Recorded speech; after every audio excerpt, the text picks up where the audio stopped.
Hello students, welcome to maths calculator. Start करते हैं आपका क्लास 7th बुक का नया चैप्टर एक्सपोनेंट एंड पावर्स। तो हम समझते हैं सबसे पहले इसमें एक्सपोनेंट क्या होता है।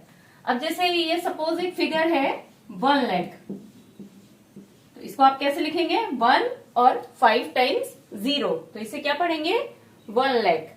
तो इसको हम एक फॉर्म में और लिख सकते हैं, कैसे 10 multiplied by 10 multiplied by 10 multiplied by 10 multiplied by 10, मतलब 10 को 5 टाइम्स मल्टीप्लाई किया तो क्या बन गया 1 लाख। तो इसको हम क्या लिख सकते हैं, और 10 को 5 टाइम्स मल्टीप्लाई किया है तो 10, और यहाँ पे ऊपर लिखा हमने 5, इसको बोलेंगे 10 रेज टू दी पावर 5। तो यहाँ पे दो चीजें हो गई हमारी, एक हो गया बेस हो गया हमारा 10, और एक्सपोनेंट क्या हो गया,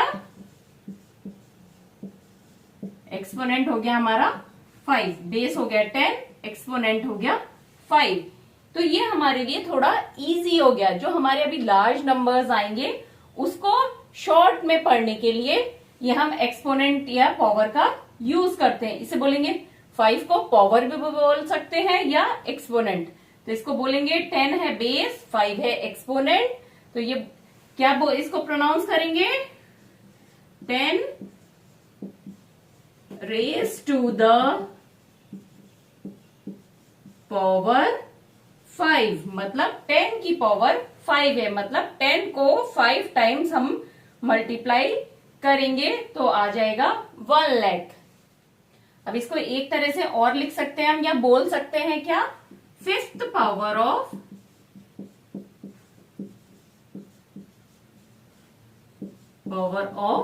10, मतलब 10 की पावर 5 है यहाँ पे। एक्सपोनेंट मतलब पावर। जैसे अब आपके अगर पावर यहाँ पे 2 होती है तो हम क्या लिखते हैं, बोलेंगे इसको 10 स्क्वायर, और अगर 10 की पावर 3 होती है तो क्या बोलेंगे 10 क्यूब। पर अगर 2 और 3 के बाद है, जैसे 4 है, तो बोलेंगे 10 रेज टू दी पावर 4 या 10 रेज टू दी पावर 5। इसी तरह से हम आगे बढ़ते जाएंगे। पर 2 को हम क्या बोलेंगे 10 स्क्वायर, और 3 है तो 10 क्यूब। लेकिन इसे इस तरह से भी बोल सकते हैं 10 रेज टू दी पावर 3, मतलब 10 की पावर कितनी है 3, या 3rd पावर ऑफ 10।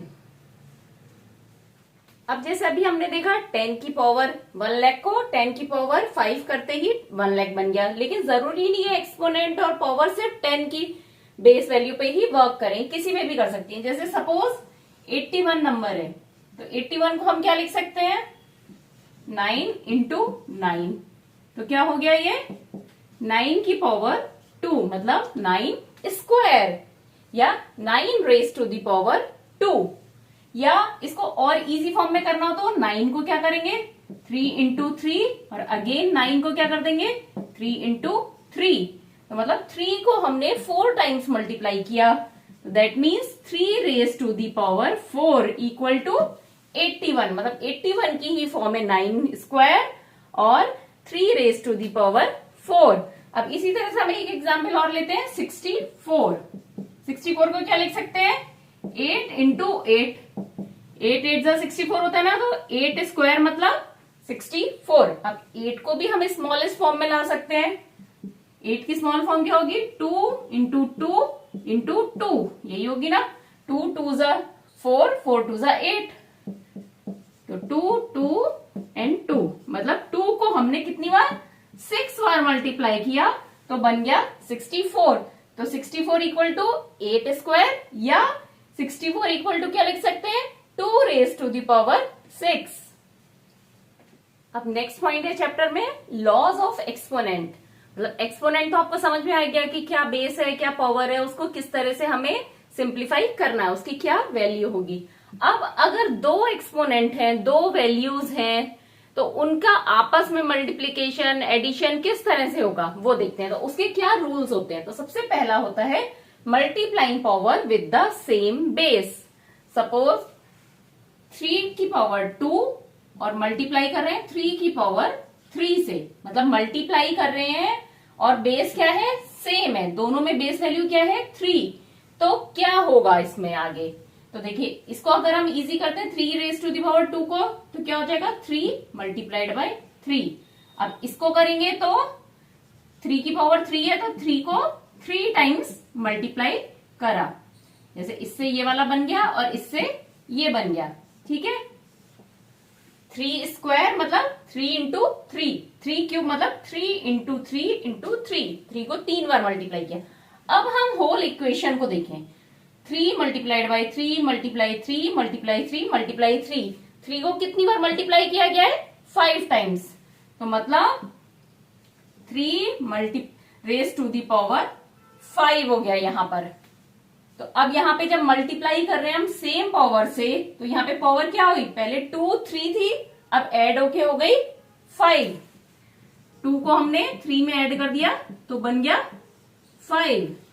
इसका मतलब क्या हुआ कि अगर बेस है a और इसकी पावर है m और इसको मल्टीप्लाई कर रहे हैं बेस a सेम बेस को, और पर पावर डिफरेंट है, यहाँ पे पावर m है, यहाँ पे पावर n है, तो आंसर क्या होगा a की पावर m प्लस n। मतलब आपको ये सारी कैलकुलेशन करने की कोई जरूरत नहीं है। अगर बेस सेम है और उन्हें हम मल्टीप्लाई कर रहे हैं तो जो एक्सपोनेंट है पावर की वैल्यू है उन्हें ऐड कर दीजिए, तो हमारा आंसर आ जाएगा। जैसे यहां पर ये आ गया 3 रेज टू दी पावर 5। अब इसका सेकेंड रूल क्या है, पहला रूल था मल्टीप्लीकेशन के लिए, सेकेंड है डिवीजन के लिए, कि अगर सेम बेस को हम डिवाइड करें तो क्या होगा। सपोज 5 की पावर 6 डिवाइडेड बाय 5 की पावर 2। ठीक है, तो इसको क्या लिखेंगे हम, 5 की पावर 6 है तो मतलब 5 को 6 टाइम्स मल्टीप्लाई कर रहे हैं हम। इसमें कोई भी रूल ऐसे याद करने की, अगर आपको नहीं हो पा रहा है याद करने की जरूरत नहीं है, तो आप हमेशा इस तरह से सॉल्व करके देख लीजिए, एक इजी एग्जाम्पल लेके अपने आप पता चल जाएगा क्या रूल है। जैसे 5 की पावर 6 है तो मतलब 1 2 3 4 5 6। अब इसको डिवाइड किया क्या है 5 की पावर 2 से, तो 5 मल्टीप्लाइड बाय 5। अब देखिए ठीक है, इसको हमने इजी फॉर्म में लिख लिया, तो अब क्या होगा, एक 5 से एक 5 कट हो गया, एक 5 से एक 5 कट हो गया। मल्टीप्लीकेशन में नीचे डिवीजन में कट हो गया, मतलब एक बार ऊपर 5 से मल्टीप्लाई करें, एक बार डिवाइड करें, इक्वल है तो कट कर दिया। तो कितने बचे 5, 1 2 3 4, मतलब 5 की पावर 4 बचा, 5 रेज टू दी पावर 4 इसका आंसर होगा। मतलब 6 में से हमने 2 को माइनस कर दिया, 6 माइनस 2, तो ये डिवीजन हो गया हमारा। तो दैट मीन्स अगर बेस वैल्यू सेम है, a की power m divided by a की पावर n इक्वल टू क्या हो जाएगा, a की पावर m माइनस n। पर क्या कंडीशन है, सेम जैसे मल्टीप्लीकेशन में थी, बेस वैल्यू सेम होनी चाहिए, तो क्या होगा, एक्सपोनेंट माइनस हो जाएंगे। जैसे यहां पर हुआ 5 raise to the power 6 divided by 5 raise to the power 2 है, तो आंसर हो गया 5 रेज टू दी पावर 4।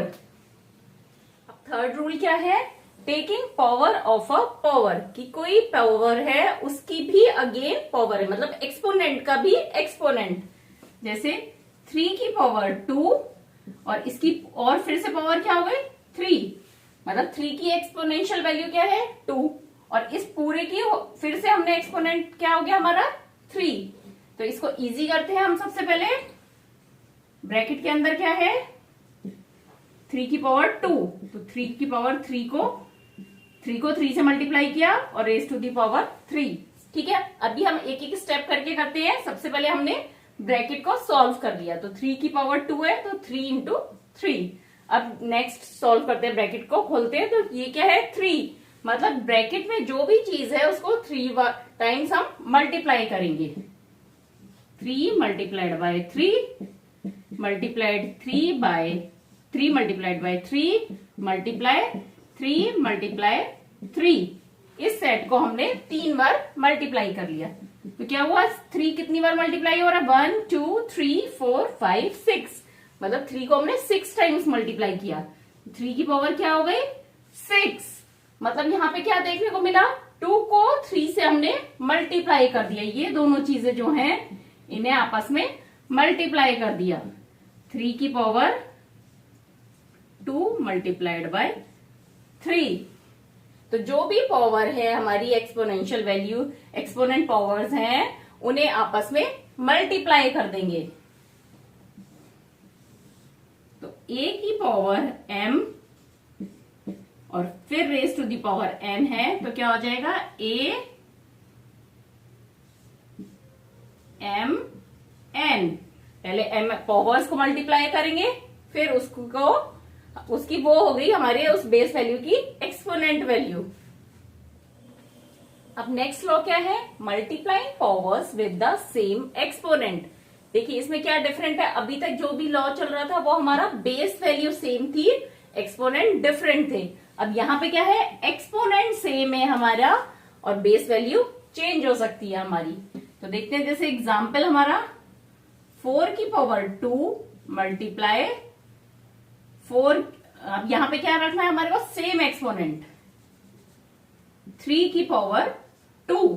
अब यहाँ पे बेस वैल्यू हो गई डिफरेंट, यहाँ 4 है यहाँ 3 है, बट एक्सपोनेंट की वैल्यू दोनों में सेम है 2 2।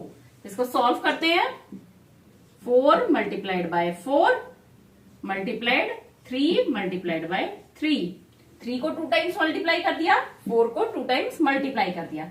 अब हम क्या करते हैं, एक बार इनका ऑर्डर चेंज करते हैं। 4 मल्टीप्लाइड बाय 3 का एक सेट बना लिया, मल्टीप्लाई 4 मल्टीप्लाई 3 का एक सेट बना लिया। ठीक है, कोई फर्क नहीं पड़ा ना, 2 और 4 मल्टीप्लाई हो रहा है, यहाँ भी 2 और 4 मल्टीप्लाई हो रहा है, 2 और 3 मल्टीप्लाई हो रहा है, यहाँ भी 2 और 3 मल्टीप्लाई हो रहा है। और ये हमें पता है कि मल्टीप्लीकेशन में ऑर्डर चेंज होने से कोई फर्क नहीं पड़ता है। तो देखिए यहाँ पे हो गया 4 इंटू 3 की को हमने 2 बार मल्टीप्लाई किया है, तो इसकी पावर हो गई हमारी 2। अभी हम इसको मल्टीप्लाई कर रहे हैं, इजी नहीं कर रहे हैं। तो देखिए यहाँ पे क्या था, 4 और 3 बेस वैल्यू, तो अब हमने क्या किया, दोनों बेस वैल्यू को पहले मल्टीप्लाई कर दिया और फिर उसके ऊपर एक्सपोनेंट लगा दिया। दैट मीन्स अगर a की पावर m मल्टीप्लाई b की पावर m, मतलब बेस वैल्यू अलग है और एक्सपोनेंट वैल्यू दोनों में सेम है, तो क्या होगा, ab की पावर, इसमें ब्रैकेट की यहां जरूरत नहीं है, ab की पावर m, मतलब a को b से मल्टीप्लाई किया और उसकी पावर हो गई m। अब नेक्स्ट लॉ क्या है, dividing powers with the same exponent. इससे प्रीवियस में क्या था, मल्टीप्लाई कर रहे थे अगर सेम एक्सपोनेंट है, और यहाँ पे डिवाइड करेंगे। तो देखते हैं, सपोज यहाँ पे 4 की पावर 3 डिवाइडेड बाय 5 की पावर 3 है, तो अब इसको इजी करेंगे तो क्या हो जाएगा, 4 को 3 टाइम्स मल्टीप्लाई किया डिवाइडेड बाय 5 को नीचे 3 टाइम्स मल्टीप्लाई किया, क्योंकि 5 की पावर भी 3 है और 4 की पावर भी 3 है। जैसे हमने मल्टीप्लीकेशन के लिए सेट्स बनाए थे, यहाँ पे भी सेट बना लेते हैं, 4 5 का एक सेट, एक 4 5 का और एक 4 5 का। तो हो गया 4 by 5 multiply 4 by 5 multiply 4 by 5। अब 3 बार हमने 4 बाय 5 को मल्टीप्लाई किया है, तो हो गया हमारा 4 बाय 5 की पावर 3। तो अब यहाँ पे हमारे को क्या फिगर आउट करा हमने, a की पावर m है और डिवाइडेड बाय b की पावर m है, तो हम क्या करेंगे, a और b को पहले ही डिवाइड करके फिर उसकी कंबाइंड पावर m लगा सकते हैं। अब लॉ ऑफ एक्सपोनेंट के बाद नेक्स्ट टॉपिक है आपका नंबर्स विथ एक्सपोनेंट 0, कि किसी नंबर का, किसी बेस वैल्यू का एक्सपोनेंशियल वैल्यू 0 है तो उसकी वैल्यू क्या होगी। तो देखते हैं, suppose 3 by 2 divided by 3 by 2, तो इसकी वैल्यू क्या होगी। अब आपने लॉ पढ़ा था, लॉ ऑफ एक्सपोनेंट्स का, सेकेंड लॉ, की डिवाइड करते हैं तो क्या होती है, एक्सपोनेंशियल वैल्यू माइनस हो जाती है।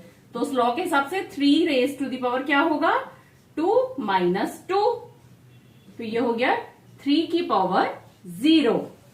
ठीक है, 3 raise to the power 2 divided by 3 raise to the power आ गया 3 की पावर 0।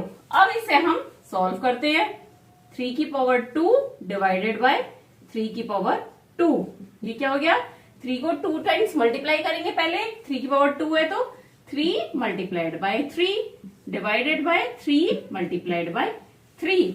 इसको इजी कर रहे हैं हम। अगर आपको कुछ याद नहीं है तो टेंशन नहीं लेनी है बिल्कुल भी, आप इसको इजी वे में सॉल्व करिए।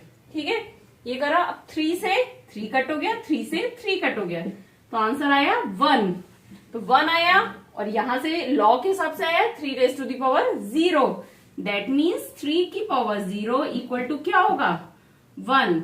मतलब किसी भी नंबर की, किसी भी नॉन जीरो इंटीजर की अगर एक्सपोनेंशियल वैल्यू 0 है तो उसका आंसर क्या होगा 1। मतलब a की पावर 0 इक्वल टू 1। अब यहां पे a कोई भी नॉन जीरो इंटीजर हो सकता है। अब इस चैप्टर का लास्ट टॉपिक है स्टैंडर्ड फॉर्म। स्टैंडर्ड फॉर्म क्या होता है, कोई भी हमारा जो लार्ज नंबर है उसको हम छोटी फॉर्म में, शॉर्ट फॉर्म में कैसे लिख सकते हैं। तो जैसे सपोज करिए हमारा नंबर है 4000000, ठीक है, या और भी बड़ा नंबर हो सकता है हमारा इतना। तो इसको इतना लिखने में, बोलने में थोड़ी दिक्कत होती है, तो हम इसको क्या कर सकते हैं, क्या लिख सकते हैं हम इसको 4 मल्टीप्लाइड बाय 0000000, 7 जीरो ना, इस तरह से भी लिख सकते हैं। इन जीरो को इससे 4 से मल्टीप्लाई कर दिया, कर सकते हैं ना। अब इसको हम एक्सपोनेंशियल फॉर्म में कन्वर्ट कर सकते हैं, तो लिख सकते हैं यहाँ पे 10 की पावर कितने जीरो, 1 2 3 4 5 6 7, मतलब 10 रेज टू दी पावर 7, क्योंकि 10 को 10 टाइम्स मल्टीप्लाई करने पर हमारा ये नंबर फॉर्म हुआ होगा, लिख सकते हैं। तो इसकी जगह, इस लॉन्ग नंबर की जगह हम लिख सकते हैं 4 raise to the power 4 multiplied 10 की पावर 7। तो ये इसकी क्या हो गई, स्टैंडर्ड फॉर्म हो गई। अब ये तो बहुत इजी नंबर हो गया, सिंगल डिजिट ही थी हमारी न्यूमरिक वैल्यू, बाकी सारे 0 थे। अब अगर कोई थोड़ा डिफरेंट नंबर हो इसकी जगह, जैसे नंबर हो गया हमारा सपोज 543 एंड देन 0, ठीक है, तो हम इसको इस स्टैंडर्ड फॉर्म तक कैसे लेके आएंगे। जैसे हमने इसमें करा था, इसमें भी कर सकते हैं ना। 543 को हमने सेपरेट कर लिया, मल्टीप्लाइड, इसको अलग कर लिया, ये 7 जीरोस हैं, तो यहां पे तो हम लिख सकते हैं 543 मल्टीप्लाइड 10 की पावर 7 इसकी तरह। लेकिन ये इस नंबर की स्टैंडर्ड फॉर्म नहीं होगी, क्योंकि क्यों नहीं होगी, क्योंकि 543 स्टिल एक बड़ा नंबर है। स्टैंडर्ड फॉर्म कब होगी, जब हम 10 की को एक्सपोनेंट के साथ एक्सप्रेस करें और उसके साथ मल्टीप्लीकेशन के लिए सिंगल डिजिट नंबर हो। जैसे यहाँ पे 4 सिंगल डिजिट नंबर था, मतलब 1 से लेके या 0 से लेके 9 के बीच का नंबर हो, तो ये 543 बड़ा नंबर है। अब इसको हम सिंगल डिजिट के कैसे करेंगे, 1 से 9 तक के बीच में कैसे लाएंगे। 543 है, इसको हमें सिंगल डिजिट बनाना है। मतलब सिंगल डिजिट कैसे बनेगा, यहाँ पे डेसिमल लग जाए, ये तभी तो बनेगा। कैसे होगा, देखिए 543 है, दैट मीन्स इसका डेसिमल कहां पर है, लास्ट में है। तो हमारे को कहां पर मूव करना है, 2 प्लेसेस पहले मूव करना है इसका। तो क्या हो जाएगा 5.43 मल्टीप्लाइड, यहाँ पे 20, 100 से इसको मल्टीप्लाई कर देंगे, तो ये इसकी वैल्यू 543 की, ये हमारी स्टैंडर्ड फॉर्म हुई है ना। डेसिमल को हमने अगर मूव करा, हमने पहले पढ़ा हुआ है ना डेसिमल कैसे मूव करेगा। अगर लेफ्ट साइड में मूव कर रहा है तो एक प्लेस मूव कर रहा है तो 10 से मल्टीप्लाई करेंगे, 2 प्लेसेस मूव कर रहा है तो 100 से मल्टीप्लाई करेंगे। तो यहाँ पे 543 किसके इक्वल है, 5.43 के। 5.43 मल्टीप्लाइड बाय 100, इसको यहाँ पे लिख लेते हैं आगे। तो इसके बाद ये क्या हो गया, 5.43 मल्टीप्लाइड बाय 100, और ये है 10 की पावर 7 मल्टीप्लाइड 10 की पावर 7, क्योंकि अभी हमने सिर्फ 543 को इस फॉर्म में लिखा है। तो ये क्या 5.43 मल्टीप्लाई, ये 100 का हो गया 10 की पावर 2 मल्टीप्लाई 10 की पावर 7। और जब पावर्स में एक्सपोनेंट अलग अलग हो और बेस वैल्यू सेम हो तो क्या करते हैं, ऐड कर देते हैं। 5.43 मल्टीप्लाई 10 की पावर 9। अब ये इस नंबर की स्टैंडर्ड फॉर्म होगी, क्योंकि एक सिंगल डिजिट का नंबर हो गया 5.43 और उसके साथ हमारी 10 के साथ एक्सपोनेंशियल वैल्यू आ गई। तो ये आपका चैप्टर पूरा कंप्लीट हो गया। अब हम क्वेश्चंस करेंगे, तो आपको ये चीजें और क्लियर होती जाएंगी। कुछ भी डाउट हो तो आप मुझसे मैसेज करके क्लियर करिए।